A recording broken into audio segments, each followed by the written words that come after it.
Mateus capítulo 5, verso 13 diz: vocês são o sal da terra, mas se o sal perder o seu sabor, como restaurá-lo? Não servirá para nada, exceto para ser jogado fora e pisado pelos homens. Repetindo, vocês são o sal da terra, mas se o sal perder o seu sabor, como você vai restaurá-lo? Talvez essa é a grande pergunta, como restaurar o sabor do sal? Não servirá para mais nada, exceto para ser jogado fora e pisado pelos homens. Feche seus olhos. Meu Pai, que nesta manhã o Teu Espírito Santo nos capacite. Nessa manhã o Teu Espírito Santo traga uma unção sobre a nossa igreja, sobre o nosso povo. Sejamos abençoados aqui, quebrantados pela Tua palavra. Abra o nosso ouvido, Pai. Libera, Deus, a passagem da Tua palavra para o nosso coração, para nos arrependermos, para nós olharmos para Ti, Pai, e termos temor do Teu nome. Obrigado por esse momento especial que o Senhor nos dá. Em nome de Jesus. Amém, amém. O que nos leva, irmãos, a perder a nossa qualidade de sal? Talvez seja essa a pergunta. Jesus, no Sermão da Montanha, o sermão talvez mais importante que nós temos na Bíblia, né? O melhor sermão pregado na palavra de Deus, foi o de Jesus, no sermão conhecido como da montanha, que se encontra no capítulo 5, no capítulo 6, no capítulo 7. Ele fala sobre muitos assuntos, e aqui ele está falando para o povo dele, está falando para mim, está falando para você, especificamente para as pessoas que estavam em volta ouvindo o sermão, ele dizendo: vocês são o sal da terra. E o sal, irmãos, ele tem uma especificação algo muito especial, que é o sabor. O sal, ele dá o sabor. Eu sempre conto aqui uma historinha aqui, hoje eu posso contar, que faz tempo que eu não conto, né? Que a minha esposa, ela faz um feijão muito gostoso, né? E por isso que eu acho que eu estou assim meio fortinho, né? Pelo menos começou assim, depois deve ter mudado alguma coisa. Mas eu me lembro que ela fazia aqueles feijões bem incrementados, hoje não faz mais, até por a questão da saúde, né? Mas punha aquelas coisas gostosas, e eu olhava para aquele feijão e disse assim: nossa, que delícia, né? Comia com os olhos. E eu me lembro que teve um dia que eu fui comer, e quando eu dei a primeira garfada, né? Estava faltando alguma coisa. Aquele feijão estava sem sal. Ele estava com a mesma vista, com a mesma aparência das últimas vezes, né? Tão apetitoso, mas o sal fazia diferença. E Jesus aqui, ele está mostrando que nós somos o sal. Nós fazemos a diferença no mundo. Ele diz na segunda parte do verso: se perder o sabor, como é que você vai restaurar? Se você perder o sabor de ser o sal da terra, que Jesus confia em você como o sal da terra, como é que você vai restaurar isso? Como é que você vai mudar isso? Ele diz que para nada serve o sal. Não tem mais utilidade nenhuma, a não ser jogar no chão para que as pessoas pisem, ser um tipo de um aterro, né? Ser um tipo de um aterro, ser tipo de um calçamento para as pessoas pisarem. Fora isso, não serve para mais nada. Ele tem uma utilidade que é o sabor, e é a única utilidade aparentemente. Mas o sal, ele também tem, ele aparece na Bíblia, e ele tem a ideia de muitas coisas importantes que podem acontecer e que aconteciam naquele dia. Por isso Jesus usou a figura do sal. A palavra sal no hebraico significa melate, aparece 30 vezes no Velho Testamento, e no Novo Testamento ela aparece 12 vezes com a palavra alça, que são a palavra no grego. O sal é o componente químico que nós conhecemos como cloreto de sódio. É retirado dos lagos, no caso aqui do Mar Morto, que era o lugar onde era retirada a maior quantidade de sal, e as minerações diversas. Seus usos naturais também são colocados na Bíblia e mostrados na Bíblia como um uso moral, figurativo, comercial e também espiritual. O uso do sal era um condimento para temperar os alimentos, era o principal, né? Função do sal era o tempero, era dar o sabor. Por isso que Jesus quis mostrar, primeiro porque o sal era importante naquela época, muito mais do que hoje. Muito mais do que hoje. Mas, em primeiro lugar, vinha o sabor, vinha o tempero, que nós podemos dar nesse mundo, que os cristãos devem dar neste mundo. O sal também era um elemento necessário para oferta e sacrifício. Nas ofertas e sacrifícios que eram feitas no Velho Testamento, se levava sal. Fazia parte do sacrifício do Senhor. Era usado também para preservativos, para alimentos vegetais e animais. Até hoje você vê, tem carne, tem peixe que o pessoal salga e não estraga, né? O bacalhau, por exemplo. Você tem ideia do bacalhau? Só o bacalhau só salgado, mas o bacalhau na verdade é um peixe. É um peixe que é pegado na Noruega e o pessoal acaba salgando e ele viaja aí o mundo todo, sendo distribuído no mundo todo e fica lá na banca e não apodrece. Por que ele não apodrece? Porque ele está totalmente salgado, um processo totalmente de sal em cima dele. Mas tira o sal dele, pesca o peixe, que é um peixe comum, em águas muito geladas, pesca o bacalhau e põe na banca como você põe lá sem o sal para ver o que acontece. É um cheiro de podre, ninguém fica no lugar, ninguém come, se comer morre. Então o sal ele faz a diferença para preservar os alimentos. E de alguma maneira, irmãos, esse mundo ele não explodiu. Esse mundo ainda não acabou por inteiro, porque ainda nós somos o sal da terra. Por mais que muitas vezes exista, a igreja esteja manchada, a parte dela, por mais que alguns cristãos se desviem, por mais que algumas pessoas deem um grande mau testemunho, ainda existe muitas pessoas sérias que são sal, que faz a diferença. Que faz a diferença. Você já viu o mar? Que coisa maravilhosa. Tudo que é impureza cai dentro do mar, né? Vocês, agora nessa época então que vem uma multidão de gente. Você já pensou aquela 1 milhão de pessoas dentro da praia? Você encontra tudo que é sujeira ali. Desculpe a expressão, mas fazem xixi ali, né? Fazem até outras coisas, né? Que você vê o negócio boiando lá. Meu Deus, né? Jogam tudo que é sujeira. O esgoto, muitas vezes, em alguns lugares, quando dá essas chuvas assim, entram dentro do mar. Mas ali o processo de 24, 48 horas, 70 e poucas horas, convivendo com o sal, torna aquela água, novamente, uma água própria para banho.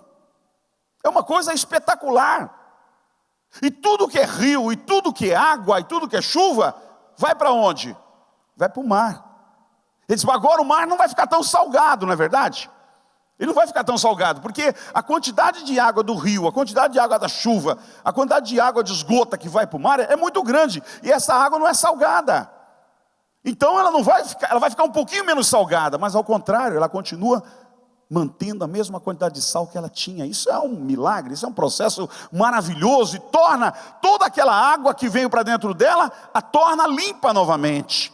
Sabe, esse é um processo que Deus usou para dizer, você é o sal da terra, não importa onde você esteja, se tem um encapetado do lado, se tem um nojento do outro, se tem um endemoniado atrás, se você está vivendo num antro horrível, meu irmão, se você é sal ali naquele meio, você faz a diferença, aquilo incomoda, e aquelas pessoas em volta vão ter que sair, ou elas vão se tornar sal também, porque o sal não se contamina com aquilo que não presta, ele faz a diferença para mudar as vidas.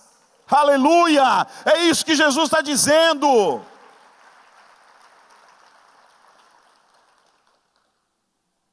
O sal também auxilia na fertilização do solo, para apressar a decomposição dos excrementos. Antigamente não tinha banheiro, não tinha esgoto como nós temos aí. As pessoas faziam no chão em alguns lugares. E o sal era usado para, não sei, desculpe, ninguém fique escandalizado, mas quando você faz lá as fezes, joga sal em cima, ele rapidamente endurece aquilo ali e vira uma pedra, seca tudo. Então, o sal era usado para esse tipo de coisa, pelo fato de não ter banheiro, antigamente eles usavam o sal para apressar a decomposição dos excrementos. Eram elementos medicinais para lavar o bebê, o recém-nascido, e outros tipos também de limpeza se fazia com sal. A forma de recompensa por serviços prestados juntamente com o óleo e com o vinho, entre os romanos, era usado também o sal. Daí vem a palavra salário, que todo mundo gosta, né? Quem recebe um salário aqui? Levanta a mão. Só isso? Gente, quem recebe um salário aí? Levanta a mão aí. Todo mundo gosta, dá até um sorriso. Opa, dia de salário, né? Vem do sal. O sal era forma de pagamento. Aí você, pô, mas o que eu vou fazer com um saquinho de sal? Os caras recebiam uma tonelada de sal, saiu vendendo sal para os outros. Né? Era forma, vinho, era uma forma de pagamento. Então, ele era importante. Jesus usou a figura do sal para mostrar o quanto também nós somos importantes para o reino dele. O quanto nós somos importantes para aquilo que ele quer fazer na nossa vida. Era um elemento também destrutivo, usado para infertilização do solo do inimigo, por longo tempo, ou seja, havia invasão, havia guerras. Então os povos que perdiam, os inimigos entravam naquele território, e ao ir embora, eles iam na lavoura do inimigo e despejavam o sal. Por quê? Porque tão cedo aquele solo não daria comida mais. O sal, ele acaba com a fertilização do solo. Não havia mais como plantar, porque jogaram sal em toda a plantação. O que acontece? Aquele povo ia ter que se mudar dali ou morrer de fome. Era uma forma de dizimar, de acabar com o inimigo. Então o sal também era usado para destruição.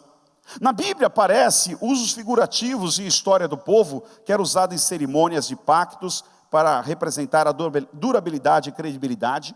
Era usado também para simbolizar os ministérios sinceros dos homens bons, em contraste com o serviço falso de alguns. Também era usado para simbolizar a graça e a sinceridade do coração do homem. O sal também era usado para simbolizar a cura e os poderes de transformação. Também era usado para mostrar o valor de um homem espiritual sincero, transformado no sal da terra, que dá valor à terra. Foi isso que Jesus, em todo momento, quis colocar, que nós somos o sal da terra, nós podemos fazer diferença. Quando você tem um encontro com Cristo, meu irmão, quando Jesus entra no teu coração de verdade, te perdoa os teus pecados, e você passa a segui-lo, você nunca mais consegue ser o mesmo. Você nunca mais, pela onde você vai andar, você sabe que se tiver em procedência errada, você está errado. Mas você não deixa de ser sal, porque o sal está lá dentro. Talvez você esteja contaminado naquele momento, talvez esteja fraco na fé, mas aquilo vai te acompanhar sempre. E a todo momento a palavra vai bater no teu coração, porque você é sal. E muitas histórias até de pessoas desviadas que pregam para outras pessoas, que eu já vi pessoas convertidas que falam, olha, tinha um amigo meu que era desviado, mas não parava de pregar. E eu falava para ele, rapaz, o que você está fazendo aqui? Volta para a igreja, aqui não é teu lugar não. Você está no lugar errado, vai embora, volta para a igreja. Você conhece a verdade, olha, eu conhecer isso aí. E quanta gente se converte, por quê? Porque o sal foi colocado naquele coração. Isso faz a diferença. Agora, a pergunta nessa manhã, foi a pergunta que Jesus diz, como restaurar? Como restaurar? Quando perde o sabor o sal, como restaurar? O que eu entendo aqui é que é muito difícil da restauração, irmãos. Quando o sal perde o sabor, ele não consegue mais se tornar sal. O que faz? Nós perdemos essa qualidade de sal da terra. Quais são os passos, quais são os indícios do coração, dos acontecimentos da nossa vida que nos leva a perder essa qualidade? Eu queria compartilhar algumas delas com vocês nesta manhã. Primeiro, quando nós perdemos a simplicidade de ser um cristão. Simplesmente, Deus nos chamou para ser um cristão, para ser o sal da terra. Eu não preciso fazer nenhum malabarismo, algo extraordinário para ser o sal da terra. Eu simplesmente preciso entregar minha vida a Cristo, olhar para Ele e caminhar com Ele. Eu já sou o sal da terra, eu já sou um cristão. E viver na simplicidade do Evangelho. Hoje nós temos um Evangelho, irmãos, que infelizmente que é pregado aí nas igrejas, que nos assustam. Você liga a televisão, é coisa assustadora, o Evangelho se tornou um negócio. Se tornou um negócio, é dinheiro para cá, é dinheiro para lá, é isso e aquilo. Isso não é o Evangelho verdadeiro. As ofertas, os dízimos, isso fazem parte, sempre fizeram parte da palavra de Deus. A obra de Deus é mantida dos dízimos e é mantida pelas ofertas, e Deus pede a nossa fidelidade, mas não essa exploração que existe.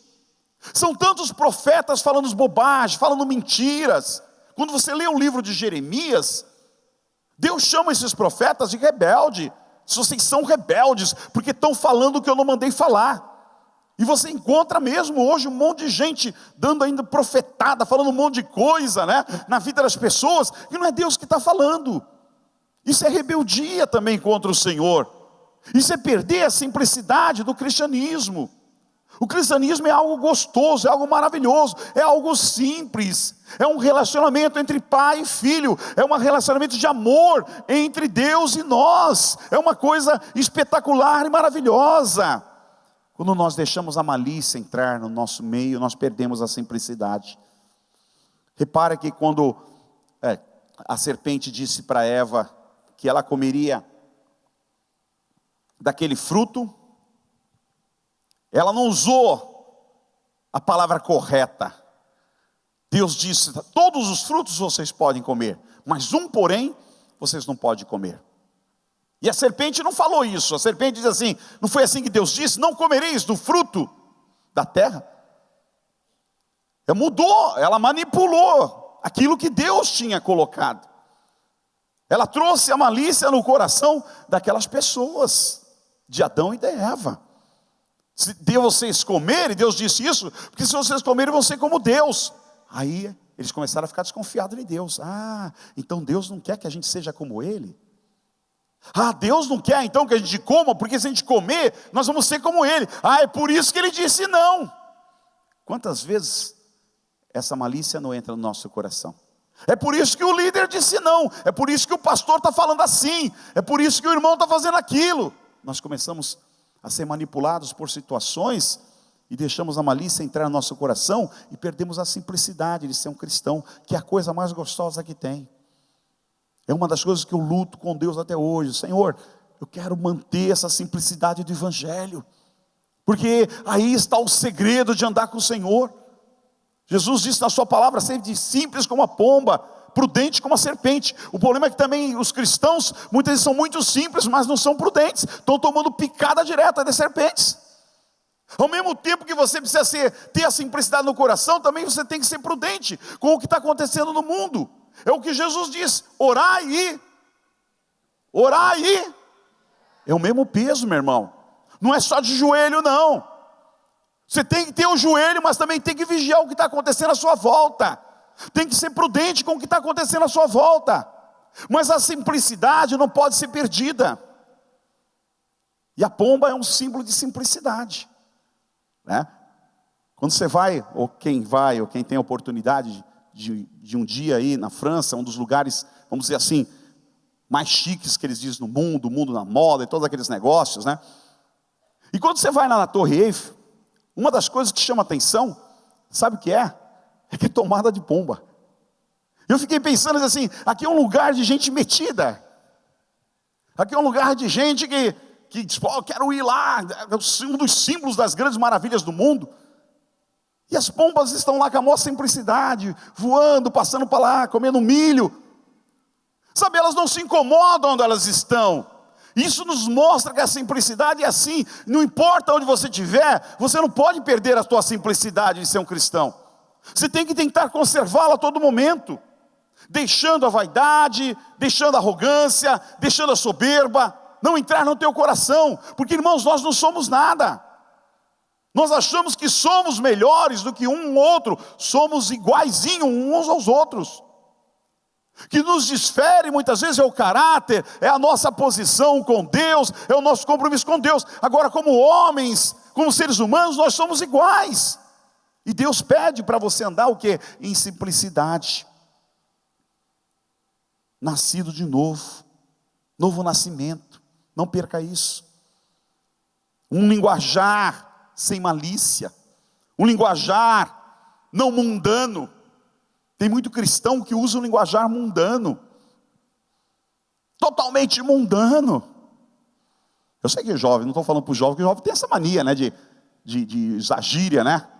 Eu também quando usava gíria quando era jovem, né? Só que as gírias que a gente usava eram diferentes das de hoje, né? Joia, legal, né?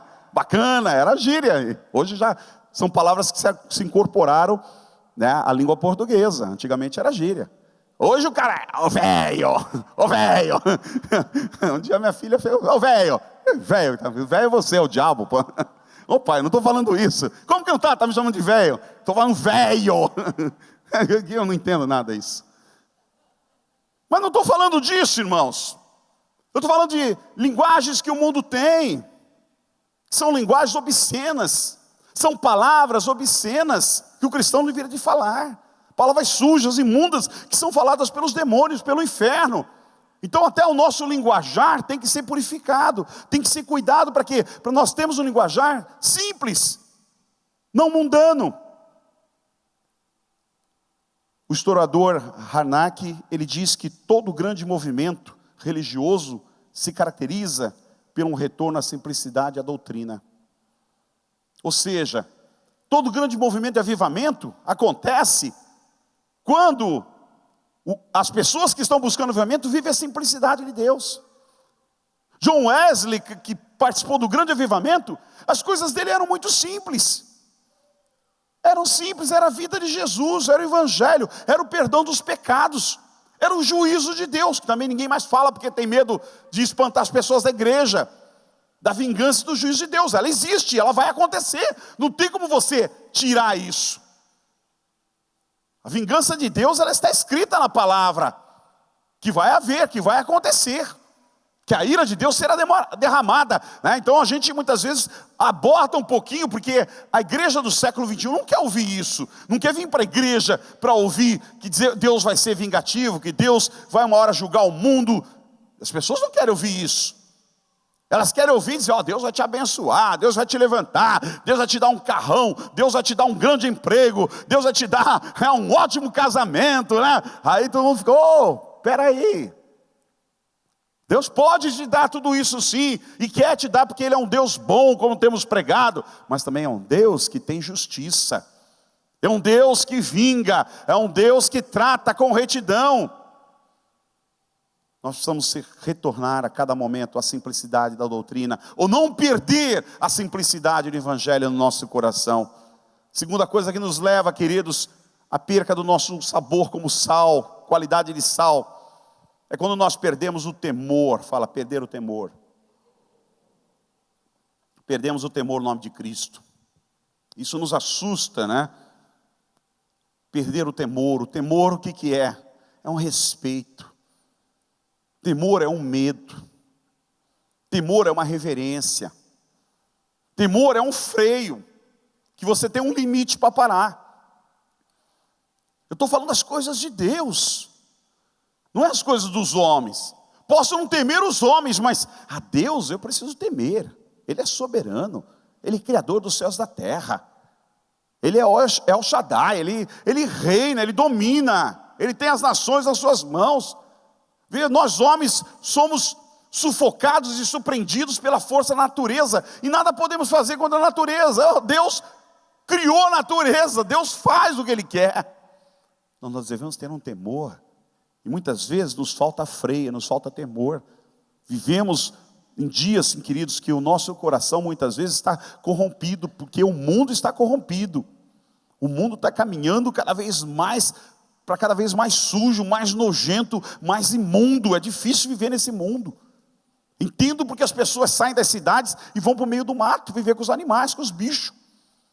Porque o grau de imundície do ser humano tem sido muita. Isso tem crescido. Aquilo que é pecado, aquilo que é sujo, aquilo que é imundo, está virando lei devagarzinho. Vai chegar uma hora que tem que seguir a lei. É complicado isso. E a igreja, por sua vez, muitas vezes ela também se contamina, começando muitas vezes pelo púlpito, e ela vai se contaminando, e vai perdendo o quê? O seu temor. O temor de ser um cristão, um temor de ser um filho de Deus, um temor de servir o Senhor, em saber que eu estou na presença de Deus. E quando Moisés foi para a presença de Deus, o que ele ouviu de Deus? Tira as sandálias dos teus pés, porque o lugar que você está é santo. Meu irmão, este é um piso, é um salão comum, nós podemos ir embora daqui a qualquer momento e fazer qualquer coisa aqui, mas enquanto nós estamos aqui, enquanto nós nos reunimos aqui, em nome de Deus, este lugar se torna santo para a glória do Senhor Jesus. Aleluia.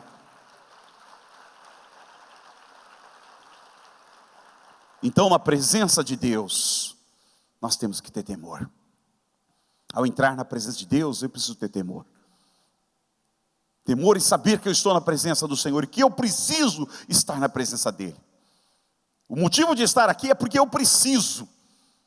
Eu preciso estar com Ele, eu preciso ouvir dEle, eu preciso ser trabalhado por Ele, eu preciso ser curado por Ele, eu preciso ser liberto por Ele, eu preciso que Ele esteja na minha vida. Então eu estou aqui, e isso me faz bem. Eu estou falando para mim, irmãos, que sirva para você, estou falando para mim como homem nessa manhã. Eu preciso estar aqui, porque isso me faz bem estar aqui na presença de Deus.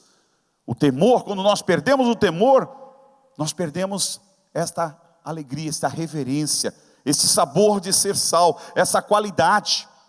Eu classifico o temor como uma carreta muito pesada, descendo a serra num dia de chuva, com muito nevoeiro, essa serra que faz curva para um lado e para o outro, sem freio. Será que ela consegue chegar até o final? Muito difícil, muito difícil. Nós precisamos do temor. Sem o temor de Deus, nós não iremos longe. A palavra do Senhor diz que o temor do Senhor é o princípio da sabedoria, irmãos. É o princípio da sabedoria, é temer a Deus.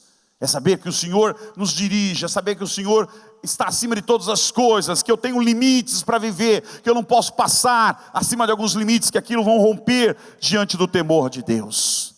Terceira questão, a qual eu perco a qualidade, é quando eu perco aquela primeira alegria, aquele primeiro amor de servir o Senhor, aquela pureza, o coração quebrantado, quando já para mim tudo é mecânico.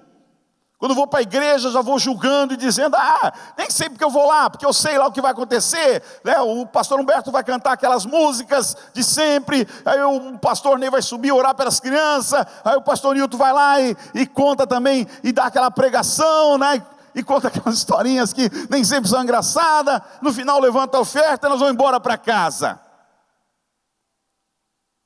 Quando você vem dessa maneira julgando, isso é um sinal no teu coração,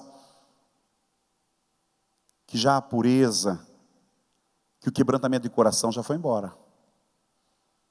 Porque embora realmente aconteça tudo isso que eu falei aqui, possa acontecer, ou acontecer alguma coisa diferente, que Deus queira nos surpreender, nós temos que entender que este lugar é um lugar que tem vida, meu irmão, que tem poder, que tem graça, que mesmo durante essa 1 hora, 2 horas nós vamos estar aqui, o poder de Deus está aqui, a graça de Deus está aqui, e o nosso coração vai sendo lavado, vai sendo purificado, vai sendo tirada a impureza, vai sendo tirada a dor, a desconfiança, vai sendo tirada a incredulidade, vai sendo tirado o pecado, e daqui a pouco nós estamos com o coração quebrantado na presença de Deus, pedindo misericórdia a Ele, aleluia.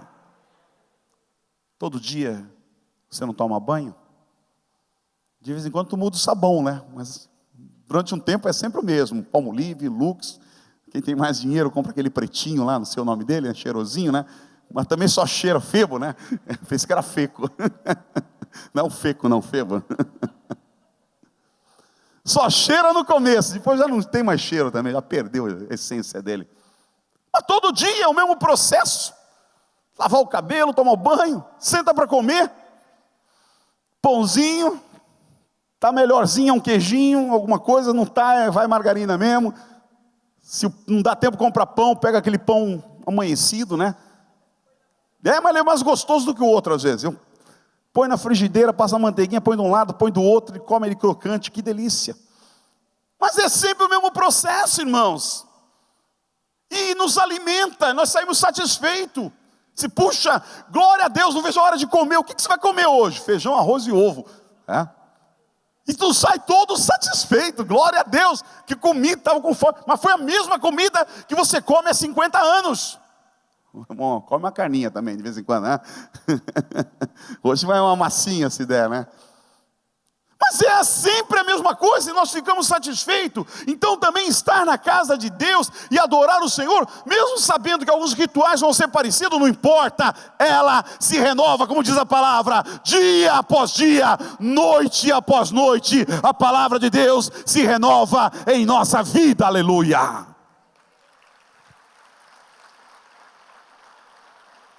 Saber que desde que a palavra foi escrita, ela tem atuado nos corações.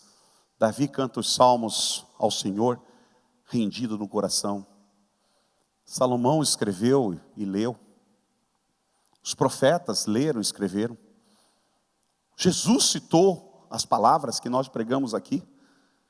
Paulo citou as palavras de Jesus e as palavras dos profetas e dos salmistas, e nós citamos o que Paulo escreveu. E aí vieram os historiadores, homens importantes, homens que viveram, que revolucionaram o mundo com avivamentos, como Mulder, Finney, o Wesley e tantos outros, pregaram a mesma palavra do que nós pregamos. E sempre houve milagres, e sempre houve transformações, e ela sempre se renova dia após dia, irmãos. Essa é a grande essência, é o grande milagre da palavra de Deus. Nenhum outro livro consegue fazer isso, somente a palavra de Deus consegue colocar alegria em nossos corações, todas as manhãs, todos os dias, quando estamos em contato com elas, aleluia. Então não podemos perder a devoção da obra de Deus, desse prazer de estar no culto, esse prazer de estar na presença de Deus. Nós perdemos a paz, ou deixamos perder a paz. Isso faz com que percamos, irmãos, o sal da terra. A paz de Cristo, foi Cristo que nos deu. Ele diz: deixe-vos a paz vos dou, não vou lá dou como o mundo a dá. A paz que Deus colocou na minha vida é diferente do mundo. É paz. O mundo pode ser uma alegria momentânea, um prazer momentâneo, mas não é paz. A paz só Jesus pode dar. E a questão é que não existe nada no mundo que possa trazer a paz, nem dinheiro, nem obras sociais, nada pode trazer essa paz que só Deus dá. Ele diz: não perca essa paz, guarda essa paz, porque ela é o árbitro do teu entendimento, ou seja, é ela que faz você entender as coisas do Senhor. Não perca a paz. Quando você perde a paz, o sal da tua vida está indo embora. A paz de Cristo precisa estar presente em nossa vida. E terminando, queridos, eu diria que nós não podemos perder a alegria do Senhor. A palavra do Senhor diz que a alegria do Senhor é a nossa força. O salmista Davi diz: alegrei-me quando me disseram, vamos à casa do Senhor. Alegria em estar na presença de Deus. Alegria em poder cultuar o Senhor. Alegria em poder saber que eu sou um salvo em Cristo Jesus. Estava sentado de férias, eu tenho um costume diferente de alguns. Eu gosto de ir para lugar que tem pouca gente, gosto de ir para lugar que tem mato, lugar que tem pouca gente andando. E gosto de ir para a cidade velha, né? Que não tem ninguém. E aí eu gosto de sentar na praça à noite com a minha esposa. E um dia eu estava sentado lá na praça, tinha comido um pouquinho mais, pesado o estômago, né? E aí estava meio parado, sem vontade de conversar. Não estava triste não, mas sem motivo para alegria no momento, né? Aí vem um cachorro lá, um vira-lata lá, cachorro de rua, né? Esses cachorros de rua, eles são interessantes. Sabe o que me chama a atenção? Porque eles não têm nada, eles não têm casa, né? Eles não têm dono, eles vivem na rua, são maltratados, e eles são felizes. Aí ele vem, pode ver, senta numa praça onde tiver um cachorro de rua, ele vem perto de você. Ele vem, você não tem nada para oferecer para ele. Eu não tinha nada, nenhuma pipoca. Aí o bicho fica te rodeando lá, querendo conversa, querendo brincadeira, querendo carinho. E aquilo ensina tanto que você diz: poxa, não é um homem, não é a mesma dimensão de um ser humano, é um animal. Mas é um animal que procura o quê? Que está alegre, mesmo não tendo nada. Que está contente com o rabinho dele lá balançando para lá e para cá, né? Você não tem nenhuma pipoca para dele, mas ele quer ficar perto de você, é só isso.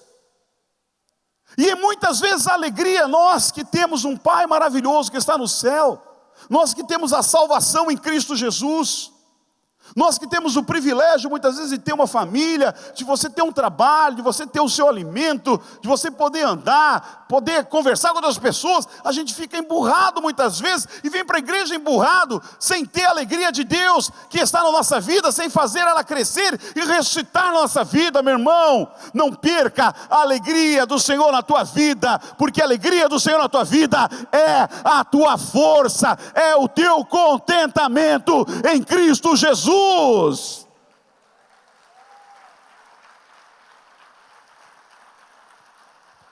Não perca essa alegria maravilhosa, mantenha ela no teu coração. Quando você estiver triste, ore a Deus: Senhor, me dá alegria. Cante ao Senhor, isso vai te dar alegria. Isaías 61 diz que nós fomos ungidos e cheios com o óleo da alegria, meu irmão, com o óleo da alegria. Quando Cristo entrou no teu coração, Ele trouxe a alegria dos céus na tua vida. Então pega os teus problemas, que são passageiros, coloca nas mãos do Senhor e deixa a alegria de Deus entrar na tua vida, aleluia, porque ela vai te renovar para a glória de Deus. Guarda a tua propriedade de sal, guarda a tua propriedade, para que ninguém roube, para que você não perca. Porque se a alegria de Deus, se a paz de Deus está no teu coração, se o primeiro amor está no teu coração, se a simplicidade está no teu coração, o sal também faz parte da tua vida. E aonde você pisar, e aonde você andar, você vai salgar, você faz diferença na vida das pessoas e na vida deste mundo, para a glória de Deus. Amém, aleluia. Fique de pé na presença do Senhor. Fique de pé. Quero orar com você nessa manhã. Que de alguma maneira, Senhor, estou passando uma luta tremenda e não quero perder a minha simplicidade. Não quero perder o meu primeiro amor. Não quero perder a minha paz. Não quero perder a minha alegria. Meu irmão, tem gente perdendo a paz por causa de dinheiro. Tem gente perdendo a paz por causa de mulher. Tem gente perdendo a paz por causa de homem. Tem gente perdendo a paz por causa de briga com os outros, de contenda, por causa de casa. Vou dizer uma coisa para você. Talvez você não me entenda. Uma casa você pode comprar outra um dia. Ah, pastor, é muito difícil. Eu sei que é. Sei quanto custa uma casa. Mas é muito difícil. Mas você tem chance, tem possibilidade de um dia comprar outra. Um carro. Qualquer dinheiro que vier na tua mão, de uma hora para outra, você pode comprar e vai pagando as prestaçãozinhas aí. Ainda que seja 70, que a gente não gosta, que está errado, né? Mas você compra. Um emprego. Se tiver um pouquinho de paciência, você acha outro também. Amigos, ou mulher, vai aparecer outro também, ou vai aparecer outra. Homem, também vai aparecer outro. Agora, a paz só tem uma. A paz só tem uma. E se tu perder, você não acha. Se tu perder, você não acha. Então, guarda essa paz no teu coração. Porque você é o sal. E o sal precisa de paz. O sal precisa de alegria. O sal precisa de simplicidade. Está subindo muito? Está muito lá em cima? Ou, como diz o pessoal, menos. Abaixa aí a tua crista. Põe teu orgulho lá embaixo, pisa nele. Pisa nele. Vai no velório, entra aqui em São Vicente, no primeiro velório que você vê uma pessoa morta lá, você vai ficar que nem ela, igualzinha. Ninguém leva nada dessa vida. A paz de Cristo precisa estar no nosso coração. Enquanto vivemos nessa terra, nós somos sal. Precisamos saber salgar, precisamos saber ser diferente. Deus vai te dar sabedoria para isso.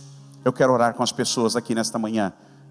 Sabe que estão passando por momentos de dificuldades e estão tremendo aí para perder um pouco dessas coisas que eu falei na tua vida. Você que precisa de oração, vem para frente. Eu quero orar com você em nome de Jesus nesta manhã, para que o Espírito Santo te fortaleça. Você saia fortalecido daqui, voltando para casa dizendo: não, eu não vou perder a minha propriedade de sal. Eu não vou perder a propriedade que Deus colocou no meu coração de jeito nenhum. Eu vou lutar. Porque, irmãos, tudo nessa terra você pode comprar, ou você pode adquirir, ou você pode ganhar. Tem pessoas que ganham casa, tem pessoas que ganham carro, tem pessoas que ganham tantas coisas. Mas olha, não perca o sal, não perca a paz, não perca a alegria de Deus na tua vida.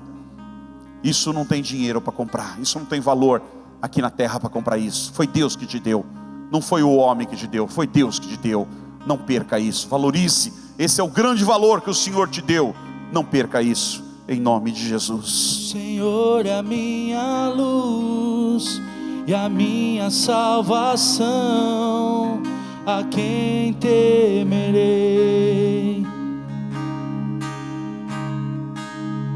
O Senhor é a fonte da minha vida, de quem eu me recearei.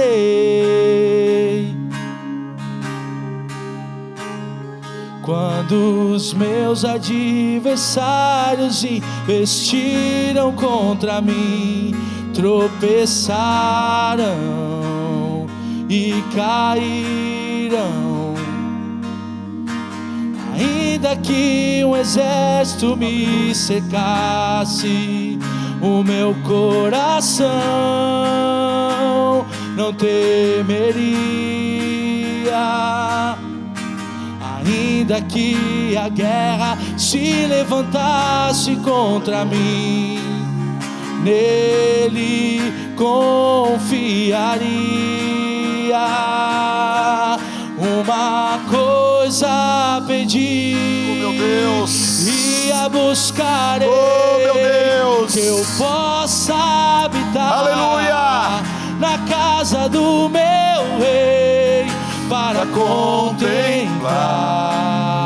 tua formosura e tua glória. Eu queria chamar alguns líderes, alguns pastores que estão aqui, missionários. Desce aqui na frente, nós queremos orar com o povo de Deus nesse momento.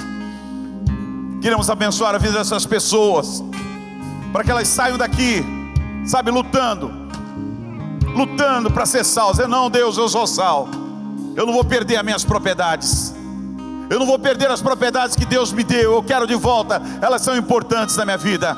Aleluia, oh glória a Deus, oh Espírito Santo. Quando os meus Aleluia. adversários investiram contra mim, tropeçaram e caíram.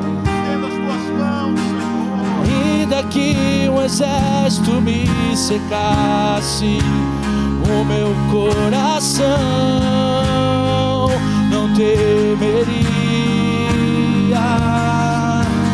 Ainda que a guerra se levantasse contra mim, nele confiaria. Uma coisa pedi e a buscarei, que eu possa habitar na casa do meu rei, para contemplar tua formosura e tua glória. Vem restaurar, Senhor, vem restaurar, nesta manhã vem restaurar. Oh meu Deus, vem restaurar com o teu Espírito, vem te restaurar com a tua graça, Senhor. Vem tocar, Espírito Santo. Seja bem-vindo, seja bem-vindo, seja bem-vindo, seja bem-vindo, Espírito Santo. Seja bem-vindo para tocar as vidas, para curar, para restaurar nesta manhã.